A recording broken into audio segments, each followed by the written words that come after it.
Assalamualaikum warahmatullahi wabarakatuh. Sahabat pembelajar ASN Kota Tangerang, bertemu kembali pada video pembelajaran Tangerang Government University, GERVU. Kita akan membahas tentang standar pelayanan minimal atau SPM.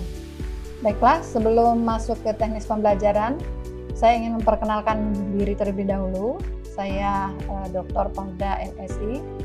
Saat ini menjabat Direktur Sinkronisasi Urusan Pemerintahan Daerah 4 pada Ditjen Bina Bangda Kementerian Dalam Negeri. Kita akan coba masuk ke pembelajaran untuk SPM.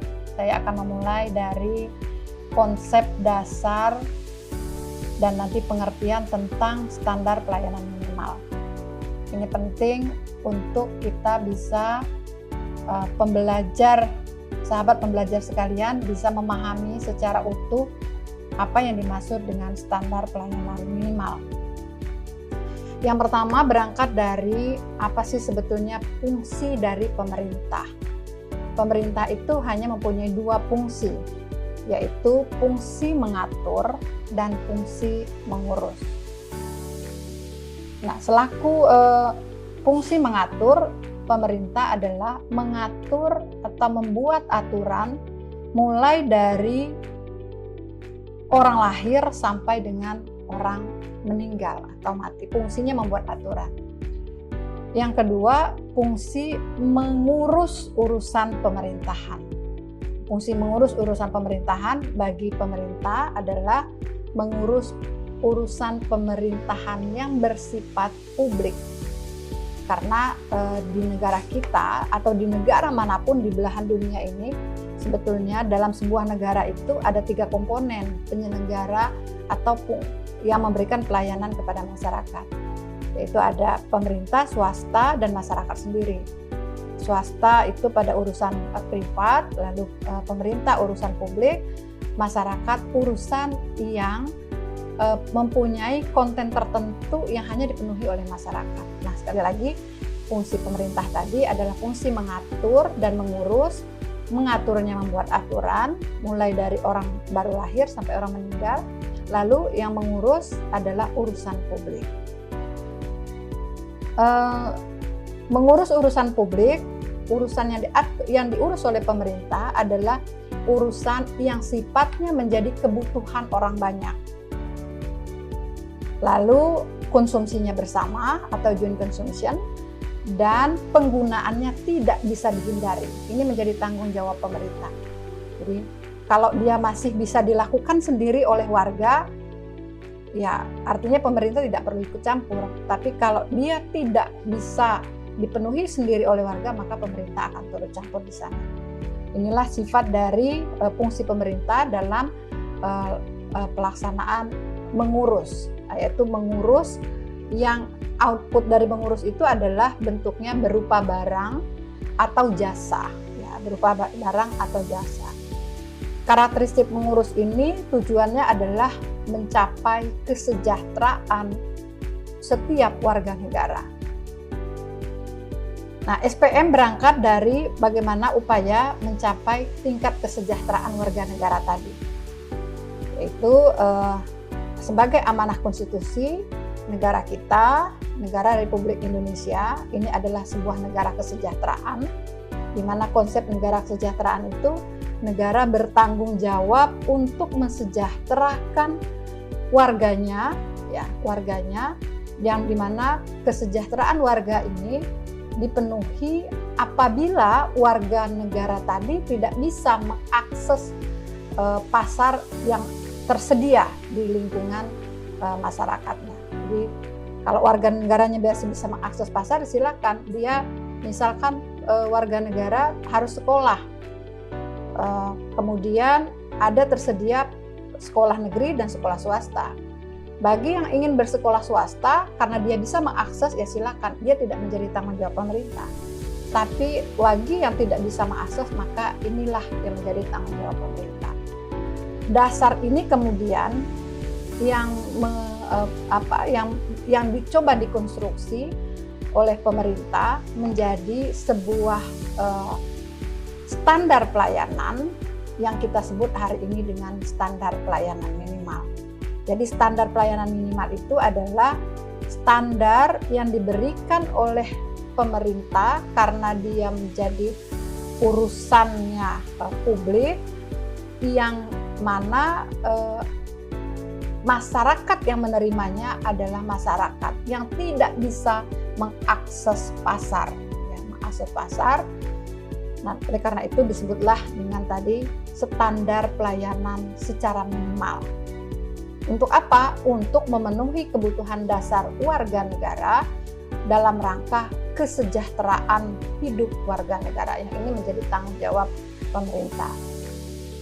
Nah, kebutuhan yang dipenuhi oleh pemerintah adalah kebutuhan dasar yang apabila tidak dipenuhi maka akan mengakibatkan masyarakatnya hidup tidak layak. Kenapa? Karena tidak bisa mengakses pasar. Ya, kami contohkan kalau pendidikan, semua orang berhak mendapatkan pendidikan, kata Undang-Undang Dasar 1945. Tapi masyarakat boleh memilih, bisa ke swasta, bisa ke negeri. Yang tidak bisa ke swasta artinya dia tidak bisa mengakses pasar, maka dia masuk ke dalam negeri. Negeri inilah yang menjadi tanggung jawabnya pemerintah.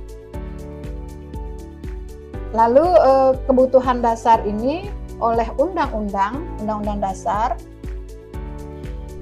kemudian diterjemahkan karena kita negara kesatuan di mana sudah dibagi kewenangan antar pemerintahan, pasal 18 ya, Undang-Undang Dasar mengamanatkan bahwa pelaksanaan penyelenggaraan pemerintahan yang berdasarkan urusan dilakukan dengan desentralisasi, artinya ada penyerahan kewenangan kepada daerah, provinsi, dan kabupaten kota. Nah, untuk pelaksanaan standar pelayanan minimal dilakukan oleh kabupaten kota dan diatur di dalam Undang-Undang 23 tahun 2014 sebagaimana revisi dari Undang-Undang Pemda sebelumnya.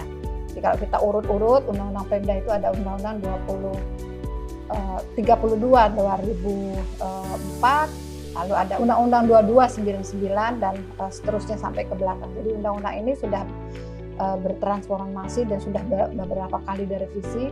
Khusus untuk SPM yang sekarang sedang eksis ini diatur, rumah besarnya ada diatur di dalam Undang-Undang 23 tahun 2014.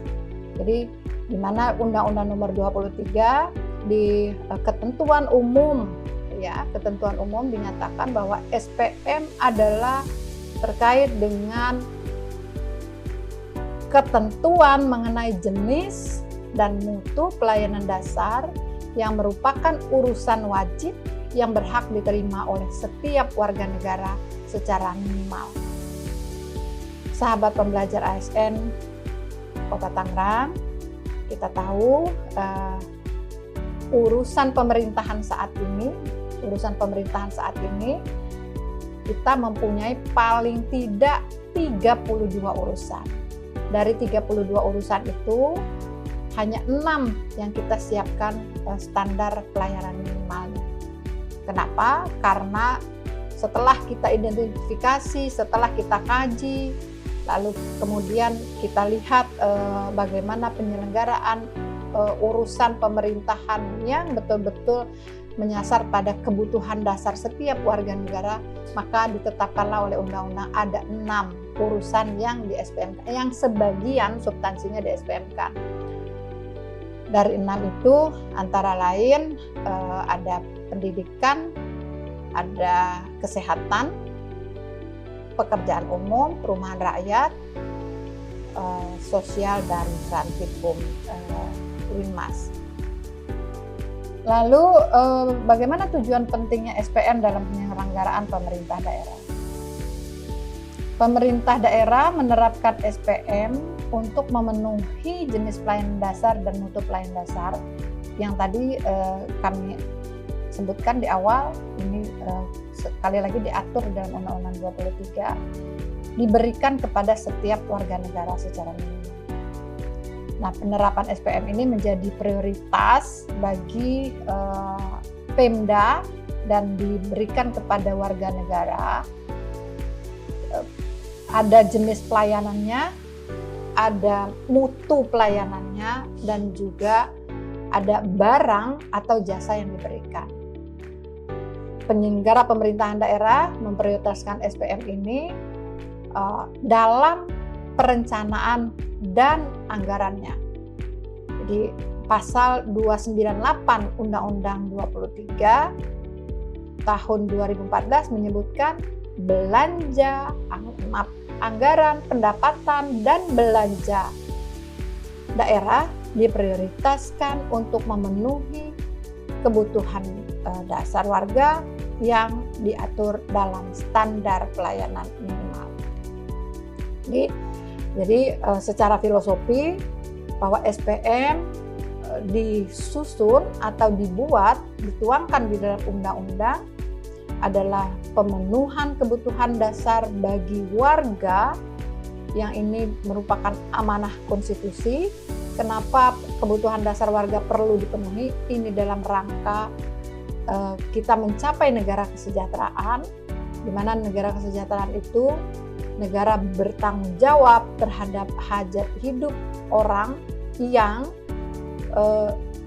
warga negaranya tidak bisa mengakses karena mekanisme pasar, dan ini menjadi tanggung jawabnya pemerintah. Baik, sahabat pembelajar ASMK Tangerang, ini pengertiannya ya, ini filosofinya. Sementara pengertiannya SPM itu ya, sekali lagi, SPM adalah ketentuan mengenai jenis dan mutu pelayanan dasar yang merupakan urusan wajib yang berhak diterima oleh setiap warga negara secara minimal. Nanti kita akan bahas apa saja jenis pelayanannya, apa saja mutu barang atau jasa yang akan diberikan, dan bagaimana proses untuk pemenuhan kebutuhan dasar warga tadi, sekaligus juga bagaimana kita melakukan monitoring dan evaluasi. Sementara untuk sesi ini kita cukup sekian dulu. Sahabat pembelajar mungkin bisa nanti lebih detail untuk dasar hukum, lalu norma, aturan, dan lain-lain, bisa dilihat dari mulai Undang-Undang Nomor 23 Tahun 2014, lalu ada PP Nomor 2 Tahun 2018 tentang standar pelayanan minimal, lalu juga ada Permendagri yang dikeluarkan, Permendagri 59 Tahun 2021, dan ada 6 peraturan menteri teknis terkait dengan standar pelayanan minimal. Jadi silakan akses itu untuk tambahan informasi yang bisa nanti memperluas pemahaman sahabat pembelajar sekalian. Demikian, terima kasih terkait dengan standar pelayanan minimal ini. Untuk yang pengertian dan dasar hukum, nanti kita sampai jumpa untuk materi selanjutnya. Tangerang Gerpu, ayo belajar.